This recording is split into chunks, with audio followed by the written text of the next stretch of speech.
ഈശോ മിശിഹായിൽ ഏറ്റവും സ്നേഹിക്കപ്പെടുന്നവരെ, ന്യൂജൻ യുവതി യുവാക്കന്മാരും കുട്ടികളും പരിശുദ്ധാത്മാവിനെ അനുഭവിച്ചറിഞ്ഞ് പരിശുദ്ധാത്മാവിനെ സ്നേഹിച്ച് പരിശുദ്ധാത്മാവിനോടൊത്ത് യാത്ര ചെയ്യുന്നവരായിട്ട് മാറുവാൻ പരിശുദ്ധാത്മാവിൻ്റെ ഇഷ്ടമണവാട്ടിയായ പരിശുദ്ധ അമ്മ മാതാവിനോട് ചേർന്ന് നമുക്കും പ്രാർത്ഥിക്കാം.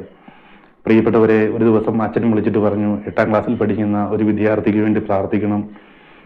അവൻ പ്രാർത്ഥന എന്ന് കേട്ട് കഴിഞ്ഞാൽ വീട്ടിൽ നിന്ന് പുറത്തിറങ്ങത്തില്ല, അതുകൊണ്ട് അവനെ ഒന്ന് കണ്ട് പ്രാർത്ഥിക്കണമെന്ന് ഇങ്ങനെ പറഞ്ഞു. അങ്ങനെ ഒരു ദിവസം ഞങ്ങൾ 3 പേര് കൂടി ഇവന് വേണ്ടി പ്രാർത്ഥിക്കാൻ വേണ്ടി ഇവൻ്റെ വീട്ടിൽ പോയി. ഞങ്ങൾ വീട്ടിൽ ചെന്നപ്പോൾ ഇവന് മനസ്സിലായി ഞങ്ങൾ പ്രാർത്ഥിക്കാൻ വേണ്ടി വന്നതാണ് എന്നറിഞ്ഞപ്പോൾ ഇവൻ റൂമിൽ കയറി കഥ കടച്ചു. അപ്പോൾ ഇവൻ്റെ അമ്മ ഇവനെ വിളിക്കുവാൻ വേണ്ടി റൂമിലേക്ക് ചെന്നപ്പോൾ ഈ 8ാം ക്ലാസ്സിൽ പഠിക്കുന്ന ഈ വിദ്യാർത്ഥി അമ്മയോട് പറഞ്ഞു, നിന്നോട് ആരാടി എനിക്ക് വേണ്ടി പ്രാർത്ഥിക്കുവാൻ ഇവരെ വിളിച്ചുകൊണ്ട് വരുവാൻ പറഞ്ഞത് എന്ന് പറഞ്ഞുകൊണ്ട് മലയാളത്തിലുള്ള സകല തെറിയും ഈ അമ്മയെ ഇവൻ വിളിക്കുവാൻ തുടങ്ങി. അപ്പോൾ ഞങ്ങൾ പുറത്തു നിന്ന് ഹല്ലേലൂയ പറഞ്ഞ് സ്തുതിച്ച് പ്രാർത്ഥിക്കുവാനും തുടങ്ങി. ഇവൻ റൂമിൽ നിന്ന് തെറി വിളിക്കുവാനും തുടങ്ങി. ഏതായാലും ഞങ്ങളുടെ സ്തുതിപ്പും ഹല്ലേലൂയയും തുടർന്ന് പൊയ്ക്കൊണ്ടിരുന്നു. ഇവൻ്റെ തെറിവിളി പയ്യെ പയ്യെ കുറഞ്ഞു വന്നു. ഇവൻ ശാന്തനായി. അപ്പോൾ അമ്മ ഇവനെയും കൂട്ടിക്കൊണ്ട് പുറത്തേക്ക് വന്നു. ഞാൻ ഇവനുമായിട്ട് സംസാരിച്ച് വേഗം കമ്പനി ആയപ്പോൾ ഞാൻ ഇവനോട് പറഞ്ഞു, ഞങ്ങളൊക്കെ സ്കൂളിൽ പഠിച്ചുകൊണ്ടിരുന്ന സമയത്ത് പോടാ പട്ടി തെണ്ടി എന്നൊക്കെ ഇങ്ങനെ വിളിക്കും, പക്ഷേ ഇതിൻ്റെ അപ്പുറത്തേക്കുള്ള തെറികളൊന്നും ഞങ്ങൾ വിളിച്ചിട്ട് നീ ഇത്രമാത്രം തെറി എവിടുന്നാ പഠിച്ചത് എന്ന് ചോദിച്ചപ്പോൾ ഇവൻ പറഞ്ഞു, വൈകിട്ട് കുരിശ് വരയ്ക്കുന്നതിന് മുമ്പ് പപ്പായും അമ്മയും തമ്മിൽ വഴക്കുണ്ടാക്കും, അപ്പോൾ ഇവർ തമ്മിൽ അങ്ങോട്ടും ഇങ്ങോട്ടും ഇതിനേക്കഴിഞ്ഞും വലിയ തെറിയാണ് വിളിക്കുന്നത്. ഞാനത് കേട്ട് എനിക്കും ദേഷ്യം വരുമ്പോൾ ഞാനും ഇതുപോലെ തെറി വിളിക്കും എന്നിങ്ങനെ പറഞ്ഞു. അപ്പോൾ ഞങ്ങൾ ഇവൻ്റെ മാതാപിതാക്കന്മാരോട് ചോദിച്ചു, ഞങ്ങൾ ശരിക്കും ആർക്ക് വേണ്ടിയാണ് പ്രാർത്ഥിക്കേണ്ടത്? ഇവന് വേണ്ടിയാണോ നിങ്ങൾക്ക് വേണ്ടിയാണോ പ്രാർത്ഥിക്കേണ്ടത് എന്നിങ്ങനെ ചോദിച്ചു. ഏതായാലും പരിശുദ്ധാത്മാവ് ഇവനെ സ്പർശിച്ചു. ഇവൻ്റെ ജീവിതത്തിൽ വലിയ മാറ്റങ്ങളൊക്കെ ഒരുക്കാൻ തുടങ്ങി. പ്രിയപ്പെട്ടവരെ, ഞാനത് പറയുമ്പോൾ പല മാതാപിതാക്കന്മാരും ഇന്ന് മക്കളെ ഓർത്ത് കണ്ണുനീര് വീഴ്ത്തുന്നുണ്ട്. അതിന് ഈ കണ്ണുനീര് വീഴ്ത്തുവാനുള്ള കാരണം നമ്മുടെ എല്ലാ ഇടവകളിലും നമുക്ക് ദേവാലയത്തിൽ രാവിലെ പ്രഭാത ബലി, വിശുദ്ധ ബലിയുണ്ട്. ഈ വിശുദ്ധ ബലിയിലേക്ക് മക്കളെ അയക്കാതെ എൻട്രൻസ് പഠിപ്പിക്കുവാനും ട്യൂഷൻ പഠിപ്പിക്കുവാൻ വേണ്ടി മാതാപിതാക്കന്മാർ മക്കളെ പറഞ്ഞു വിടുമ്പോൾ ഈ മക്കളെ നാശത്തിലേക്കാണ് നിങ്ങൾ തള്ളിവിടുന്നത് എന്നുള്ള തിരിച്ചറിവ് നിങ്ങളിൽ പലർക്കും നഷ്ടപ്പെട്ടു പോയിക്കൊണ്ടിരിക്കുകയാണ്. പലരും കൃപാസനത്തിൽ പോയി ഉടമ്പടി എടുക്കുകയും നൊവേന ചൊല്ലി പ്രാർത്ഥിക്കുകയൊക്കെ ചെയ്യും. ഇതൊക്കെ നല്ലതാണ്. പക്ഷേ മക്കളെ ബലിപീഠത്തിന്റെ ചൂടെറിഞ്ഞ് ഈശോയെ സ്വീകരിച്ച് ഈശോയോടൊത്ത് യാത്ര ചെയ്യുവാൻ വേണ്ടി നിങ്ങളുടെ മക്കളെ നിങ്ങൾ ബലിപീഠത്തിലേക്ക് പരിശുദ്ധ കുർബാനയിലേക്ക് പറഞ്ഞു വിടുന്നില്ലെങ്കിൽ നിങ്ങൾ മക്കളെ നാശത്തിലേക്കാണ് തള്ളിവിട്ടുകൊണ്ടിരിക്കുന്നത്. ഈ കാലഘട്ടത്തിൽ പാപബോധവും ദൈവഭയവും നഷ്ടപ്പെട്ടു പോകുന്ന തലമുറയാണ്. കഴിഞ്ഞ ദിവസം ഞങ്ങൾ ടൗണിൽ കൂടി പോകുമ്പോൾ ഒരു വെയിറ്റ് ഷെഡിലിരുന്ന് +1 പഠിക്കുന്ന ഒരു ആൺകുട്ടിയും പെൺകുട്ടിയും തമ്മിൽ കെട്ടിപ്പിടിച്ചിരുന്ന് അവർക്ക് ചെയ്യാൻ പറ്റുന്ന കാര്യങ്ങളൊക്കെ അവരവിടെ ഇരുന്ന് ചെയ്തുകൊണ്ടിരിക്കുകയാണ്. വഴിയെ നാട്ടുകാർ പോകുന്നുണ്ടെന്നോ വണ്ടി യാത്രക്കാർ പോകുന്നുണ്ടെന്നോ ഇവരിതൊന്നും കാണുന്നില്ല. ഇവരൊരു മായാലോകത്ത് ഇരുന്ന് ചെയ്യുന്നത് പോലെ എന്തൊക്കെയോ കാട്ടിക്കൂട്ടിക്കൊണ്ടിരിക്കുകയാണ്.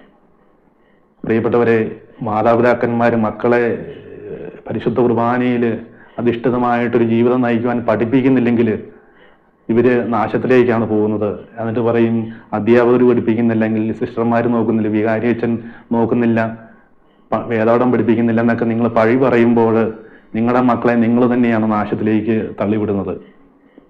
ചെറുപ്പത്തിലെ കുഞ്ഞുങ്ങളെ പരിശുദ്ധ കുർബാനയോട് ചേർത്ത് നിർത്തുമ്പോൾ അല്ലെങ്കിൽ ബലിപീഠത്തോട് ചേർത്ത് നിർത്തുമ്പോൾ അവർ വലുതായി കഴിഞ്ഞാലും അവർ ആ ഒരു പരിശുദ്ധ കുർബാനയോട് ബന്ധപ്പെട്ട് മാത്രമേ അവരുടെ ജീവിതം മുൻപോട്ട് പോവുകയുള്ളൂ. ഞാനൊക്കെ ചെറുപ്പത്തിൽ എല്ലാ ദിവസവും പരിശുദ്ധ കുർബാനയിൽ പങ്കെടുക്കും. ശുശ്രൂഷയായിട്ട് ദേവാലയത്തിൽ പോയി ശുശ്രൂഷയായിട്ട് കുർബാനയിൽ പങ്കെടുക്കും. അന്ന് കിട്ടിയ ആ ഒരു ചൈതന്യം ഇന്നും എല്ലാ ദിവസവും വിശുദ്ധ ബലിയിൽ സംബന്ധിക്കുവാൻ വേണ്ടി എനിക്ക് സാധിക്കുന്നുണ്ട്. പ്രിയപ്പെട്ടവരെ, നമ്മൾ ചെയ്യേണ്ട 2 കാര്യം, മാതാപിതാക്കന്മാർ പ്രത്യേകമായിട്ടും ചെയ്യേണ്ട 2 കാര്യമാണ്. ഒന്ന്, പരിശുദ്ധ കുർബാനയിലേക്ക് മക്കളെ പറഞ്ഞു വിടുക. 2, പരിശുദ്ധാത്മാവിനെ കുട്ടികൾക്ക് പറഞ്ഞ് മനസ്സിലാക്കി കൊടുക്കുക. സാധാരണ പരിശുദ്ധാത്മാവ് എന്താണ് എന്നൊക്കെ അറിയുന്നത് പരിശുദ്ധാത്മാഭിഷേകമൊക്കെ ധ്യാനമൊക്കെ കൂടി കഴിയുമ്പോഴാണ്. അതിന് മുമ്പ് പരിശുദ്ധാത്മാവിനെ പറ്റി വലിയ പഠിപ്പിയൊന്നും നടക്കുന്നില്ല. പ്രിയപ്പെട്ടവരെ, ഒരു ദിവസം പെങ്ങളുടെ കൊച്ച് എന്നെ വിളിച്ചിട്ട് പറഞ്ഞു, എനിക്കൊരു 3ാം ക്ലാസ്സിൽ പഠിക്കുമ്പോൾ എനിക്കൊരു വാച്ച് വേണമെന്നിങ്ങനെ പറഞ്ഞു. അപ്പോൾ ഞാൻ പറഞ്ഞു വാച്ച് മേടിച്ച ഒരു അമ്മയൊക്കെ അടുത്ത ദിവസം അങ്ങോട്ട് വരുന്നുണ്ട്, അപ്പോൾ മേടിച്ച് കൊടുത്തു വിടാമെന്ന് പറഞ്ഞു. അപ്പോൾ കുറച്ച് ദൂരെയാണ് ഇവരുടെ വീട്. ഇവള് പറഞ്ഞു അതല്ല, എനിക്ക് ഇപ്പം തന്നെ വേണമെന്ന് പറഞ്ഞു. ഇങ്ങനെ വേണമെന്ന് വാശി പിടിച്ചപ്പോൾ ഞാൻ ഇവളോട് പറഞ്ഞു, പരിശുദ്ധാത്മാവിനോട് പ്രാർത്ഥിച്ചാൽ മതി, പരിശുദ്ധാത്മാവ് വാച്ച് തന്നോളും എന്നിങ്ങനെ പറഞ്ഞു. രാവിലെ 10 മണിയായപ്പോഴാണ് എന്നെ വിളിച്ചത്. അപ്പോൾ അവളെന്നോട് ചോദിച്ചു എങ്ങനെ പ്രാർത്ഥിച്ചാൽ പരിശുദ്ധാത്മാവ് വാച്ച് തരുമെന്ന് ചോദിച്ചു. ഞാൻ പറഞ്ഞു ഉറപ്പായിട്ടും തരുമെന്ന് പറഞ്ഞു. അങ്ങനെ അവള് പരിശുദ്ധാത്മാവിനോട് പ്രാർത്ഥിച്ചു, പരിശുദ്ധാത്മാവ് എനിക്കൊരു വാച്ച് തരണമെന്ന് ഇങ്ങനെ പ്രാർത്ഥിച്ചു. ഉച്ചയായപ്പോൾ എന്നെ വിളിച്ചിട്ട് പറഞ്ഞു പരിശുദ്ധാത്മാവ് ഇതുവരെ വാച്ച് തന്നില്ലെന്ന് പറഞ്ഞു. ഞാൻ പറഞ്ഞു പരിശുദ്ധാത്മാവ് മറന്നൊന്നും പോയിട്ടില്ല, പരിശുദ്ധാത്മാവ് തന്നോളും എന്നിങ്ങനെ പറഞ്ഞു. അപ്പോൾ പെങ്ങള് വിളിച്ചിട്ട് പറഞ്ഞു ആവശ്യമില്ലാത്ത കാര്യം പറഞ്ഞിട്ട് എനിക്കിവിടെ കിടക്കപ്രതി കാണത്തില്ല.